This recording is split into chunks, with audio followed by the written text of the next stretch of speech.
Bienvenue au Canada, un podcast et un site internet qui vous procurent des informations et des interviews sur l'immigration et la vie au Canada. Salut à vous aventuriers du Nouveau Monde, Emma Charlin au micro, auteure, accompagnatrice en mobilité internationale et podcasteuse. C'est l'épisode 13 du podcast et je l'enregistre à la fin août 2023. Je parlerai aujourd'hui de la recherche d'un logement au Canada. Mais avant cela, j'ai une citation de Coleman Cox à vous partager. La voici. Je crois beaucoup à la chance. Plus dur je travaille, plus j'en ai. J'aimerais vous donner mon sentiment sur cette citation dans le cadre d'un projet d'expatriation. Car avoir de la chance ou provoquer sa chance sont deux concepts bien différents. Dans le premier cas, avoir de la chance, donc, on attend que la chance advienne, qu'elle surgisse comme tombée du ciel, sans préavis. La chance est ou n'est pas. Elle est imprévisible, sans doute éphémère aussi. Dans le second cas, provoquer sa chance, donc, on se construit des opportunités par un effort constant et délibéré. La chance se travaille alors au corps à corps. La démarche se fait active plutôt que passive.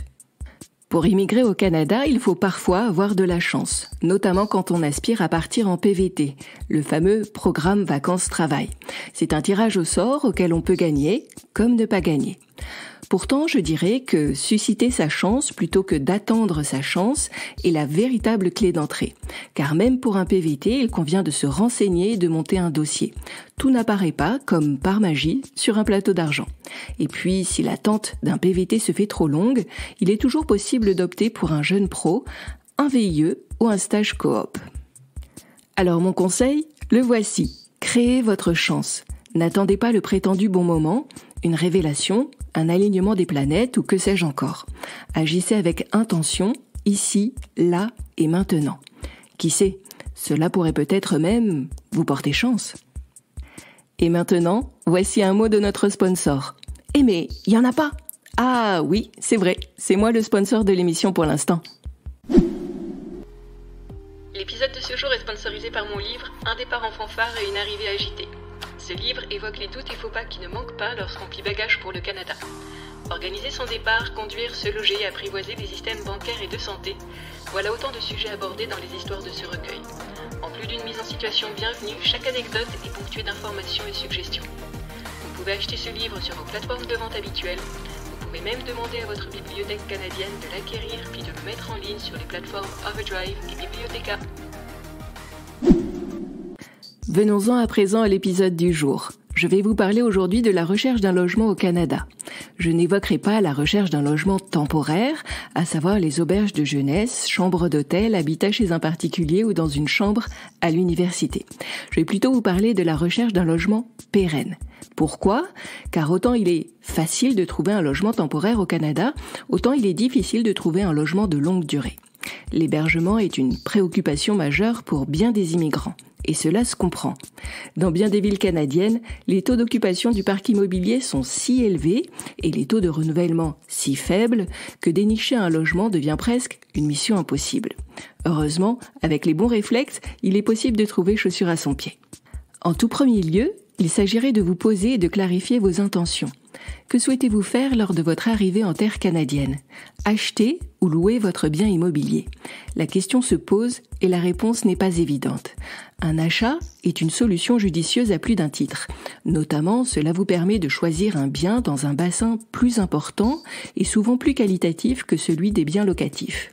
Mais cette solution, si séduisante soit-elle, n'est pas à la portée de tous. Car il vous faut connaître les bons quartiers et les bons prix, détenir un apport conséquent, car votre code de crédit médiocre à l'arrivée ne jouera pas en votre faveur pour l'obtention d'un prêt, et également, il vous faut rentrer dans les bonnes cases en matière d'immigration. Depuis 2023 et pour les 2 prochaines années, la loi sur l'interdiction d'achat d'immeubles résidentiels par des non-canadiens vient contrecarrer certains projets. Pas tous, fort heureusement, mais certains tout de même. Alors oui, acheter est une option séduisante, mais souvent, bien des immigrants préfèrent dans un premier temps louer. C'est la thématique que nous allons approfondir aujourd'hui. Je vais vous préciser les pistes à creuser, les délais, ainsi que les documents à préparer. Avant de chercher un logement au Canada, je vous conseille tout d'abord de faire une petite introspection. Quelles sont les villes et quartiers où vous comptez habiter ? Quel est le type de logement envisagé ? Une maison ou un appartement ? Avec quelle superficie et nombre de pièces? Avec ou sans garage? Avec ou sans jardin? Et surtout, déterminez un point crucial. Quel est le montant de loyer que vous ne voulez pas dépasser? Faites vos calculs en amont et déterminez un plafond. Car si vous mettez tous vos sous dans un loyer, vous n'aurez plus grand-chose après pour sortir et vous amuser. Cela pourra donner une coloration plus ou moins plaisante à votre séjour au Canada. Alors réfléchissez un bon coup sur le montant de loyer que vous ne souhaitez pas dépasser. Une fois votre feuille de route établie, il ne vous reste plus qu'à trouver une location. Comment? En frappant à différentes portes. En premier lieu, je vous conseille d'aller sur realtor.ca et centris.ca. Realtor ou Realtor, avec l'accent anglais, est le site de référence pour vos recherches immobilières au Canada, hors Québec. Centris est son pendant québécois. Sur ces deux sites, vous pouvez utiliser des filtres pour affiner votre recherche en fonction du lieu, du prix, du type de propriété désirée, etc. En plus des plateformes Realtor et Centris, vous pouvez vous rendre sur des plateformes d'annonces de location en ligne comme Duproprio, Kangaloo, Louer.ca, Padmaper ou encore Zumper, par exemple. Vous pouvez aussi vous rendre en agence de location. Il s'agit d'agences de courtage privées qui ont accès à des listes de biens à vendre et à louer. Un point à noter, les courtiers immobiliers, à savoir les agents qui vous aident à trouver un logement, ne touchent leur commission qu'une fois le bail signé. Si les grands acteurs traditionnels n'ont rien donné, allez frapper à la porte des particuliers. Les sites Kijiji, Craigslist et Facebook Marketplace, à la section Logement, proposent parfois des offres intéressantes. Regardez également la section des petites annonces du journal local, car là encore, vous trouverez de belles pistes à creuser. Il y a également une aide à laquelle vous pourriez peut-être avoir recours, celle de votre agence locale d'aide à l'établissement des immigrants. Bien des agences offrent des services au logement. Ces services sont principalement destinés aux résidents permanents, aux personnes protégées et à certains résidents temporaires. Pour trouver des sites d'aide aux migrants, rendez-vous sur les pages de canada.ca ou encore celle de Un compas pour se connecter ou en anglais Compass to Connect. Voici à présent une piste de recherche à laquelle vous n'avez peut-être pas pensé, la bibliothèque municipale. Certaines bibliothèques proposent des ressources et des ateliers sur la recherche d'un logement. N'hésitez pas à vous y inscrire. Enfin, promenez-vous dans les quartiers qui vous intéressent et mettez-vous en quête des panneaux à louer. Ils peuvent se trouver aux fenêtres des maisons, dans les épiceries, les laveries automatiques, les cliniques ou encore les centres communautaires. À Toronto par exemple, allez frapper à la loge des concierges et demandez si des logements sont disponibles actuellement ou prochainement. Cette solution est chronophage, certes, mais elle offre un bel avantage, vous permettre de visiter des biens qui parfois ne sont pas encore sur le marché. Une belle option pour limiter la compétition. Vous savez à présent où faire votre recherche. Maintenant, venons-en au quand. Quand faire votre recherche? Alors au risque de passer pour un oiseau de mauvais augure, je ne dirais qu'une chose, il existe une réelle pénurie de logements abordables au Canada. Alors à moins que vous n'alliez habiter en région, la recherche d'un logement doit figurer au top de vos priorités. Commencez-la dès que possible. Commencez votre recherche 3 à 4 mois avant votre départ afin d'étudier de près le marché. Focalisez vos recherches sur plusieurs villes et quartiers. Construisez-vous une mini-base de données en notant les prix, superficie, nombre de chambres et services inclus. Cela vous permettra de plus facilement vous repérer après. Si vous trouvez la perle rare, sachez raison garder, car il peut y avoir anguille sous roche. Afin de lever toute ambiguïté, faites visiter le logement par un proche, un agent immobilier ou même faites un aller-retour sur place. La plupart des baux sont valables 1 an, que vous habitiez ou non dans le logement. Avec un loyer mensuel de 2 500 $, cela représente la coquette somme de 30 000 $ à l'année. Cela vaut le coup de creuser un peu et de s'assurer que tout est en ordre, non? Bon, je ne vous cache pas que trouver un logement avant de partir au Canada est possible, mais n'est pas facile. Je vous donne un petit cas concret, le mien. Avec mon mari, on s'est mis en recherche d'un logement en mai pour une arrivée en août. Nous avons fait un séjour d'orientation en juin et nous avons demandé à un agent immobilier de nous aider.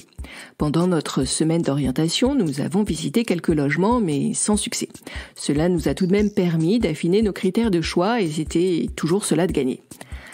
Tout début août, notre agent immobilier a visité pour nous un bien, nous a envoyé des photos et puis, en moins d'1 heure à peine, nous avons pris notre décision sans même physiquement visiter la maison. Je ne recommande pas de prendre ce type de risque, mais nous, cela nous convenait, d'autant que notre agent immobilier nous avait rassurés. Alors, je vous donne le bilan des courses. Un peu plus de 3 mois de recherche et une location signée 4 jours avant notre départ avec l'aide d'un agent immobilier. On a eu de la chance car on aurait pu tout aussi bien ne pas trouver et devoir chercher un logement à notre arrivée. D'ailleurs, à ce propos, voyons de plus près ce cas de figure, la recherche d'un logement une fois arrivé au Canada. Vous avez eu beau chercher, vous n'avez rien trouvé. Pas de chance.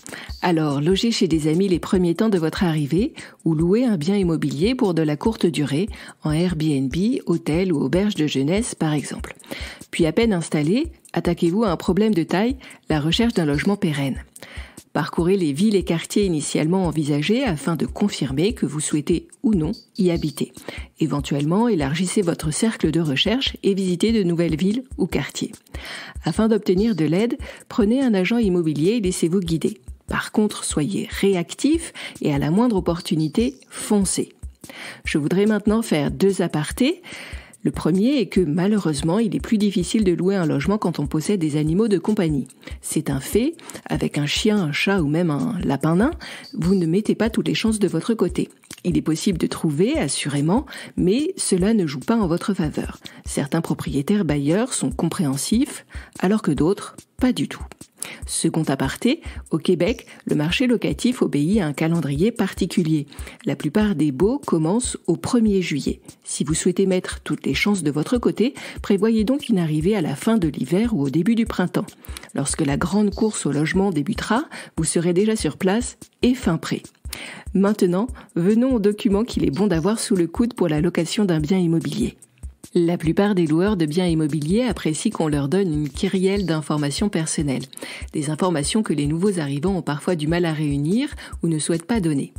Entre autres, il s'agit souvent de votre statut d'immigration, de votre code de crédit, c'est-à-dire une note établissant votre habileté à gérer vos finances et notamment à rembourser vos dettes, d'une attestation d'emploi avec si possible la mention de votre salaire, de lettres de recommandation de la part de précédents propriétaires en français ou en anglais, ou d'un état de votre solde bancaire. En tant que nouvel arrivant, vous n'aurez pas une bonne cote de crédit et serez peut-être sans emploi. Mais avec un compte bancaire bien garni, certaines portes s'ouvriront sans doute. Alors si vous ne l'avez pas déjà fait, épargnez, épargnez et épargnez encore. Une expatriation au Canada coûte cher et votre logement sera l'une de vos principales dépenses. Surtout si l'on vous suggère de payer d'avance plusieurs mois de loyer. Et oui, c'est à la limite de la légalité, mais c'est une réalité avec laquelle il vous faudra peut-être composer. En guise de conclusion, je vous laisse avec une référence en matière de location immobilière au Canada. La Société canadienne d'hypothèque et de logement, la SCHL. À la rubrique consommateurs, vous trouverez de nombreux articles sur la location, de la signature du bail à son renouvellement, en passant par les augmentations de loyers, les inspections, plaintes et expulsions. N'hésitez pas à y jeter un coup d'œil car c'est une véritable mine d'informations. Alors ce n'est pas tout ça, mais il s'agirait de résumer l'affaire. Voici les principaux points à retenir. Premier point, la recherche d'une location à prix abordable n'est pas toujours facile au Canada.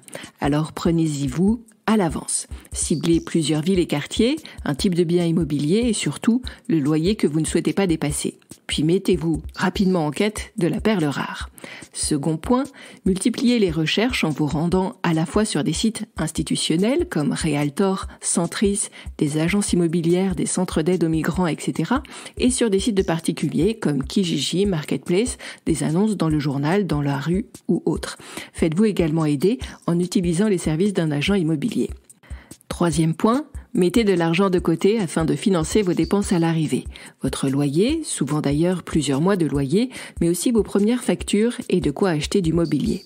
Si vous n'avez pas suffisamment de trésorerie, votre séjour au Canada risque d'être compliqué. Si vous souhaitez récupérer les notes de cet épisode, vous les retrouverez sur mon site internet bienvenueaucanada.ca à la section « Apprendre » dans l'un de mes articles sur l'arrivée au Canada.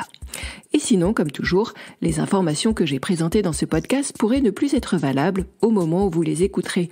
Alors par principe, vérifiez toujours ce qu'il en est auprès de sources sûres. Dans notre cas précis, il s'agit du site internet de la SCHL, la Société canadienne d'hypothèque et de logement, et de l'association immobilière ayant pignon sur rue dans votre province ou territoire. Cet épisode de Bienvenue au Canada est déjà fini. Je vous remercie de l'avoir suivi jusqu'au bout. L'aventure continue. Si vous souhaitez bénéficier d'une séance de coaching, contactez-moi. En ce moment, j'offre une séance découverte d'une 20aine de minutes. Vous venez avec vos questions et moi j'y réponds. Rendez-vous sur mon site internet bienvenueaucanada.ca. À bientôt!